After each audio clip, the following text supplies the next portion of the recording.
பிரச்சனை என்று சொன்னால்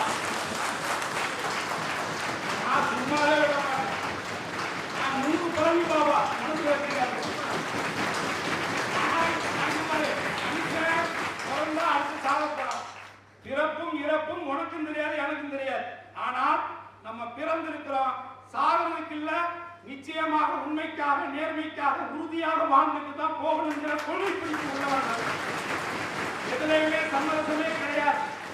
உண்மைக்காக உயிரை கொடுப்பவர்கள் மட்டும்தான், இழந்தவர்கள் மட்டும்தான் இந்த மண்ணிலே சிலையாக இருக்கிறார்கள் என்பதை மறந்து விடாதீர்கள். இழந்தவன் தான் சிலை.